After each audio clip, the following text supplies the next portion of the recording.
안녕하십니까. 명인의 복귀 시간이 돌아왔습니다. 토마토 투자클럽의 김민준입니다. 오늘 하루는 조금 우리 시청자분들이 그래도 좀 의외의 반응을 보이지 않았을까 생각하고 있습니다. 금요일 날인가요? 어제도 마찬가지고 지난주 금요일도 마찬가지고 미국 증시가 상당히 좋지 않았었습니다. 오늘 아무래도 커플링이 좀 되면서 국내 증시가 2400선 밑으로 내려가지 않느냐 이런 아마 예상들이 좀 많으셨을 것 같아요. 그래도 오늘 체감지수는 나쁘지 않았습니다. 결국은 2400선 포인트에 대한 지지력 테스트는 지속적으로 좀 이어졌던 것 같고 강한 하방 지지대를 만들고 있구나 이렇게 생각하시면 될 것 같습니다. 오늘 선물 계약도 나쁘지 않았던 것 같고 장 막판에는 적지만 원달러 환율이 좀 떨어지면서 외국인들도 매수세로 좀 돌아서는 모습까지 비춰졌습니다. 그렇다면 우리가 이제 금주인데 상당히 중요한 포인트를 앞두고 있습니다. 앞으로 연말 산타랠리가 좀 지속될 거다 첫 번째. 그 다음에 이제 증시가 계속적으로 올라갈 수 있느냐, 2500선을 넘어서 2600선까지 향해를 해갈 수 있느냐가 관전 포인트가 될 것 같고요. 그렇다면 과연 어느 섹터를 좀 갖고 있어야지 가능성에 대해서 조금 더 우리가 가까이 갈 수 있느냐를 좀 되짚어보는 시간을 좀 가져야 될 것 같습니다. 우선은 오늘 코스피 지수는 뭐 1%대 마감이 좀 됐고요. 1.04%. 코스닥 지수는 1.34%. 오늘 상당히 좋았었습니다. 내일 조금 걱정스럽긴 한데요. 상당히. 오늘 달러 인덱스부터 여러 가지 하나씩 한번 짚어보겠습니다. 우선은 저는 미 3대 지수가 모두 좀 하락했습니다. 근데 3대 지수 앞서서 먼저 달러 인덱스를 좀 켜놨는데 우리 시청자분들 보시기 좋게 줄을 좀 그어놨습니다. 지난번하고 일치하는 위치입니다. 104불 라인까지입니다. 과연 달러 인덱스가 104불까지 다시 내릴 수 있느냐. 지금 모양새를 봤을 때는 조금 약간 기술적으로 쌍바닥을 형성한 모습인 것 같아요.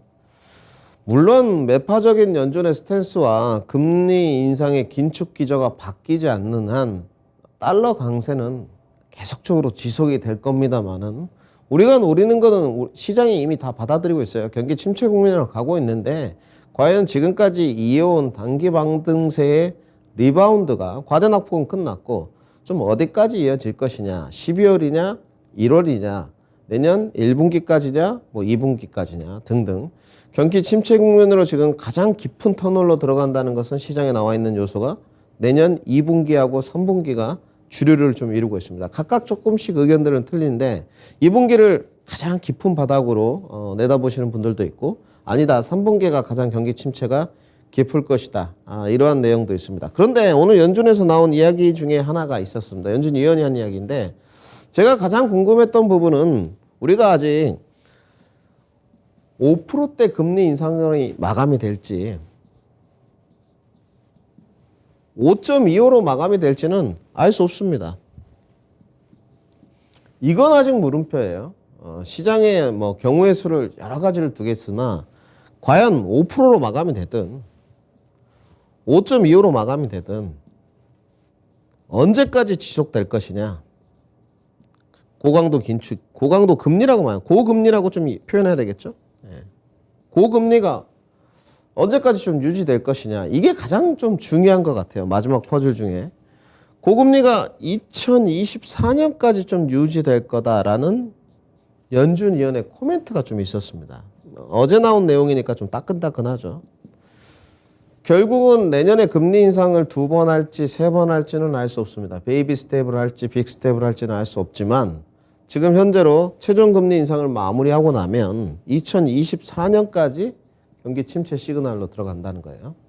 우리는 이전에 이제 앞서서 자, 주가 차트 모습을 좀 보시죠.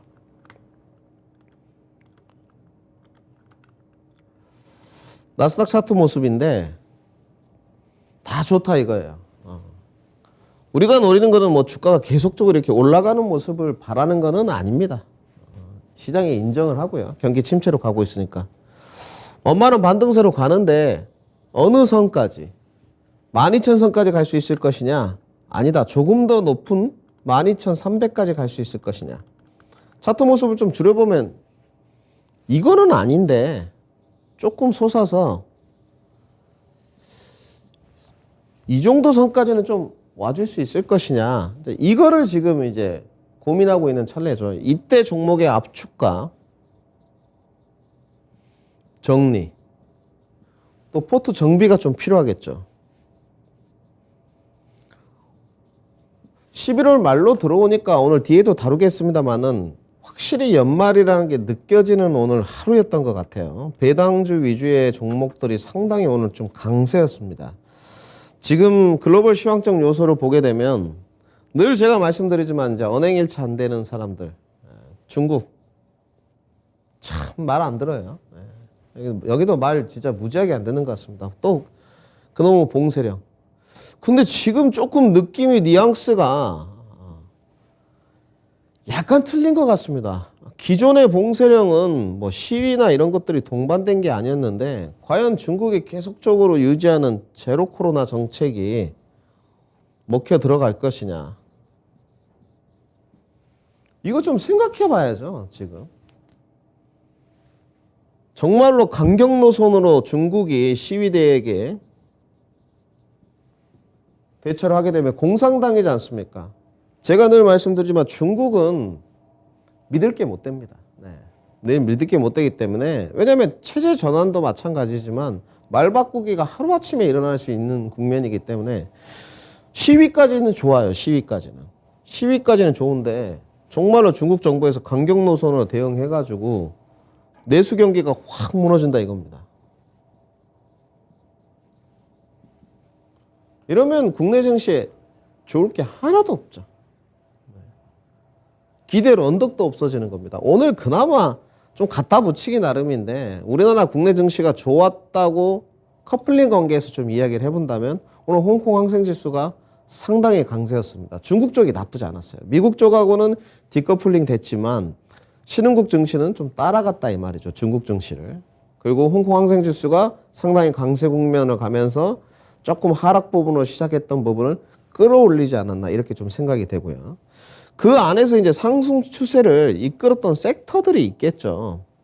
결국은 미국 증시도 지금은 박스권을 만들고 있습니다. 이 박스권 돌파의 원동력이 과연 있을 것이냐. 이 부분으로 이제 기결이 돼야 되는데 지금 결국 미국이 할 수 있는 거는 재정 정책밖에 없습니다. 일단 판은 만들었지 않습니까? 중간 선거에서 상당히 선전했고 또 상원은 또 민주당이 가져갔고 상당히 선전했습니다. 그러면 재정 정책에 약간 피치를 받겠죠 좀. 그런데 이 상태까지는 좋은데 갑자기 중국에서 이거 들고 나오니 여기가 지금 또 대외 변수가 생겼어요. 오늘 또 웃긴 거는 중국 관련된 주들이 나쁘지 않았다는 겁니다. 나쁠 줄 알았더니 어제하고는 정반대 모습.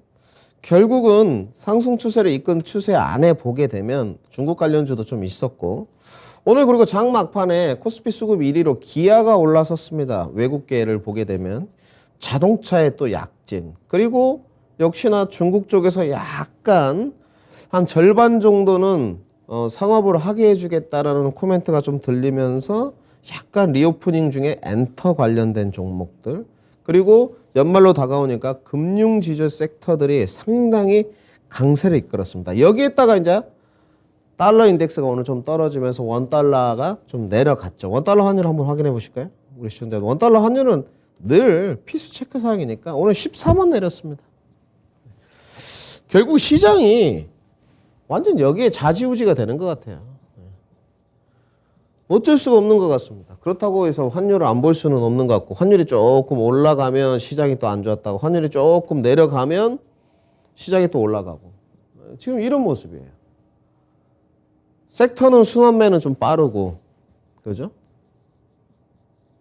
순환매는 좀 빠르고 쫓아가자니 버겁고 여기 쫓아가면 내리고 여기 쫓아가면 또 오르고 이런 현상이 계속 지속되는 것 같아요. 결국은 오늘은 이제 상승 추세를 이끄는 섹터에다가 원달러 환율과 달러 인덱스가 좀 조정을 받으면서 외국인 매수세가 유입되는 그런 하루였던 것 같습니다. 그러면서 체감 지수가 상당히 좋았는데 이제 앞으로가 더 중요한 것 같아요. 오늘 미 선물은 지금 보고 계신데 기술적으로 오늘 상승 구간입니다. 근데 과연 오늘 상승 구간이 11선까지 올라와 줄 수 있을지 아니면 12,000포인트까지 올라와 줄 수 있을지는 좀 미지수가 남아요. 근데 제가 좀 바라는 건 개인적으로 너무 가파른 상승세. 한꺼번에 전부 다 12,000포인트까지 좀 올라가 버리면 조금 별로 좋지 않을 것 같아요. 역시나 지금 트렌드를 좀 보게 되면 뭔가 국내 증시 자체적으로 펀더멘탈은 문제가 없지만 상승 동력을 가져갈 수 있는 건 좀 부재한 것 같아요.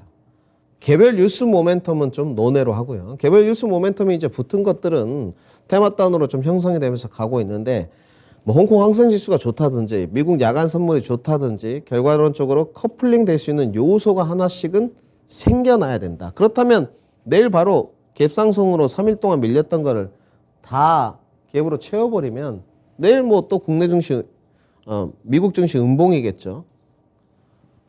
그러면 일단 국내 증시가 좋을 수 있는 요소가 하나 사라져버리겠죠. 상당히 좋지 않습니다. 그러면 오늘 이제 이끌었던 요소 중에 어디가 좀 강했고 앞으로도 좀 더 부각이 될 것이냐를 좀 살펴봐야 될 것 같아요. 우선은 엔터인 것 같습니다. 엔터부터 먼저 좀 보시고요. 오늘 JYP인데 오늘 JYP도 좋았고 SM도 좀 봐야 되니까 SM도 좀 보겠습니다.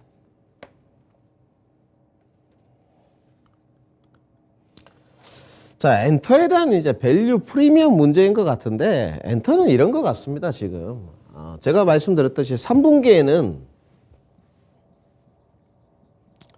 엔터에서 가장 중요한 게 뭐겠습니까? 물론 공연 기획 등등 콘서트도 있겠지만 가장 중요한 게 뭐니까 우리 팬덤이죠. 팬덤 상당히 열성적이죠. 팬덤인데 이 팬덤이 사회적 거리두기 강화를 할 때는 상당히 좁힐 수가 없었지 않습니까? 그런데 사회적 거리두기가 완화가 되니까 이 팬덤들이 굉장히 활성화가 되고 있어요. 이 활성화될 수 있는 거를 맞이해 주는 건 뭡니까? 콘서트죠. 콘서트. 그러면 콘서트 횟수가 좀 늘어야 되겠죠. 여러 가지 이제 이슈들도 있지만 3분기는 90회였습니다. 근데 4분기에 지금 예정된 게 연말에 뭐 시상식도 많고 상당히 많죠. 레드벨벳도 지금 나오고 카라도 다시 나온다고 합니다. 120회가 예정돼 있어요. 이제 내가 좋아하는 언니 오빠들 만날 수 있다는 거예요. 상당히 이제 확대폭이 크죠. 그러다 보니까 오늘 엔터주들이 수급의 상위를 다 차지했습니다. 한번 볼까요? 자, 코스닥 수급을 좀 보고 계신 측면인데 오늘 올라갔던 이건 매도고요. 네. 순매수로 좀 바꿔보겠습니다. 네. 여기도 보시게 되면 지금 10위권에 JYP 포진되어 있고요. 9위에 YG가 포진되어 있어요. 네. 1위가 뭐냐? 오늘 SMS입니다. 네. 하이브를 제외하고는 지금 다 들어왔어요. 엔터 3사가. 이런 걸로 봤을 때 오늘 중국 쪽에 약간 영향도 받았겠죠. 오늘 중국 쪽에서 시위대에 대한 언급 강경 노선을 저는 좀 발표할 줄 알았는데 그렇지는 않고 조금 더 고뇌에 찬 산물을 좀 보여줬다고 생각을 해요. 아마 중국 정부 상당히 고뇌가 있을 겁니다. 이거를 좀 강경 노선으로 약간 강하게 제압을 해? 아니다. 시장에 좀 돈도 풀고 약간 달래기로 가볼까 고민이 많을 건데 어찌됐건 중국 쪽에 오늘 뉴스 모멘텀은 조금 긍정적이었던 것 같아요. 그러면서 엔터주들이 상당히 부각이 많이 됐고 지금 지속적으로 엔터주를 보게 되면 가장 좋은 요소는 뭐냐면 외연 확장인 것 같습니다. 이게 가장 중요한 것 같아요. 확장이 좀 돼가고 있다는 요소. 이 부분이 가장 좋은 것 같고 이 외연이 확장되니까 지금까지 코로나 국면에서 받았던 디스카운트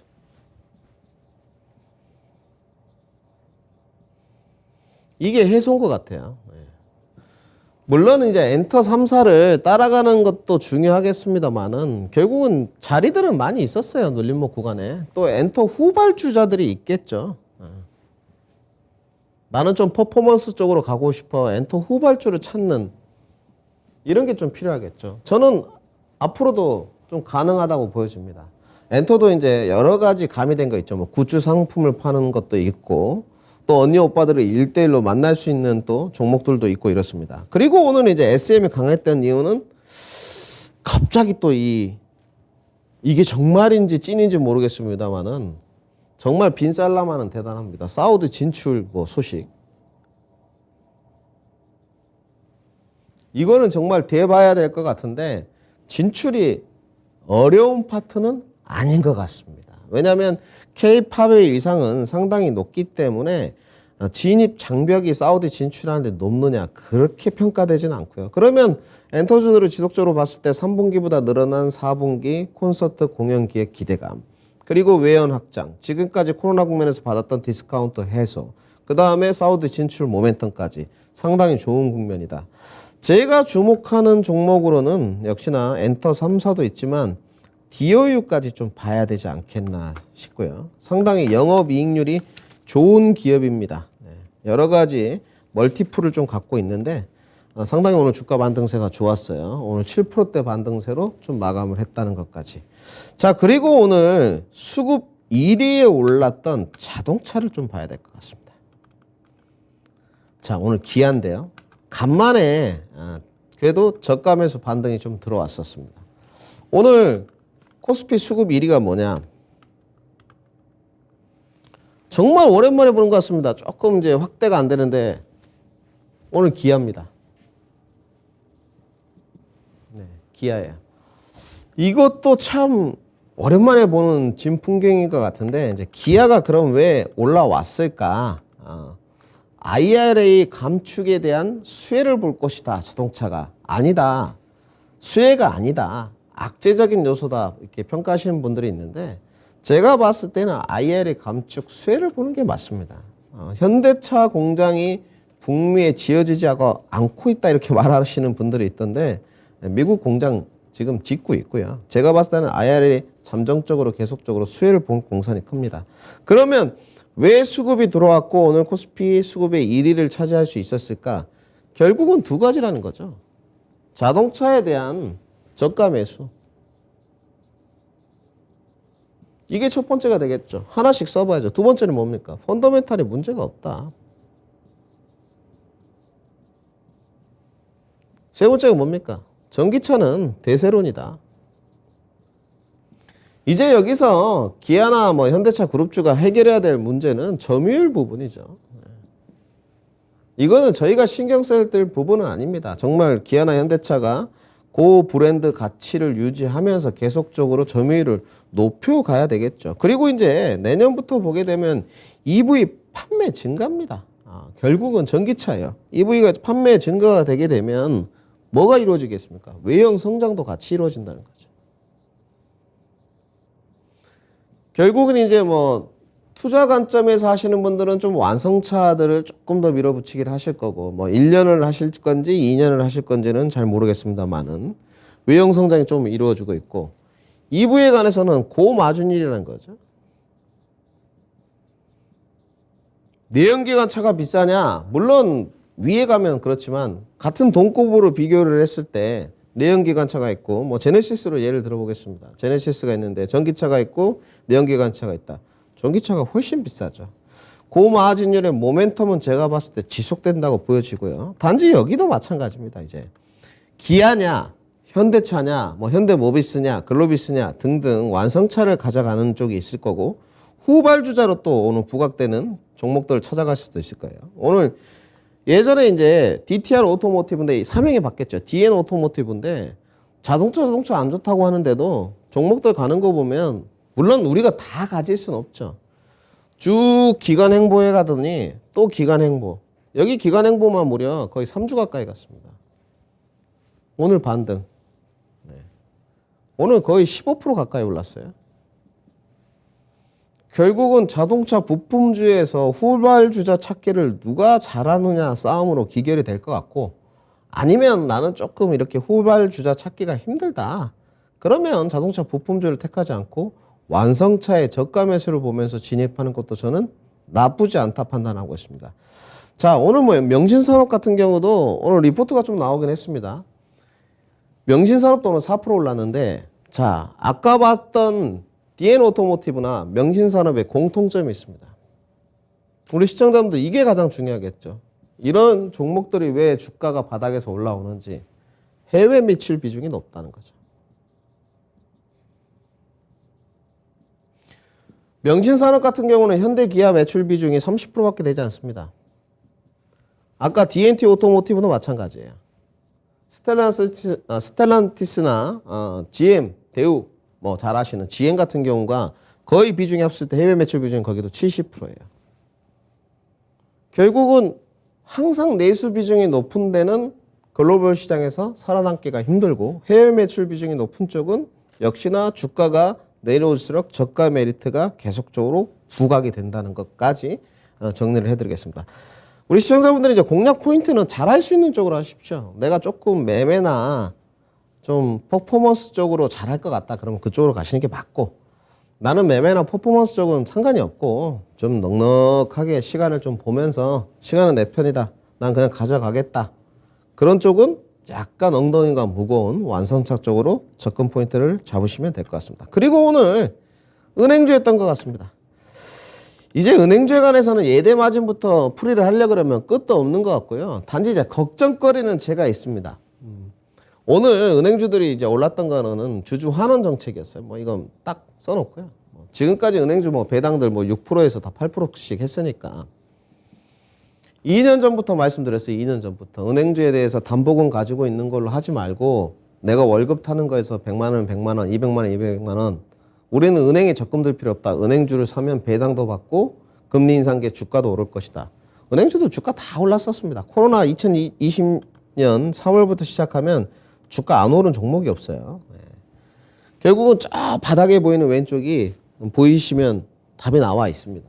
결국은 금융당국에서 이제 이렇게 말한 것 같아요. 은행주나 금융지주사들 배당 주는 것에 관해서 우리가 조금 정책적으로나 좀 개입을 최소화하겠다. 당연한 거죠. 자본주의 시장에 이렇게 강압적으로 뭔가 개입을 하는 것 자체는 결코 좋지 않습니다. 그리고 이제 연말이라는 게 아까 제가 초반에 말씀드렸던 게 상당히 느낌이 오는 게 배당 위주 종목들이 이제부터 조금씩 부각이 되는 것 같아요.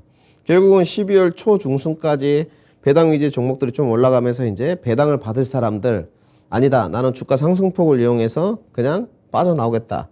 결정사항이 있겠죠. 내년에도 금리 인상 몇 번 더 한다는데 또 고금리가 조금 유지된다고 하는데 나는 더 가져가 볼까? 결정사항이 많으실 것 같은데 제가 봤을 때는 올해는 배당을 안 받는 게 좋을 것 같습니다. 그 이유인즉슨 뭐냐면 이제는 주택담보 주담대를 좀 걱정해야 돼요. 이런 거 보면 은행들 참 나빠요. 주택담보대출이 지금 8%대인데 예금 금리는 얼마냐?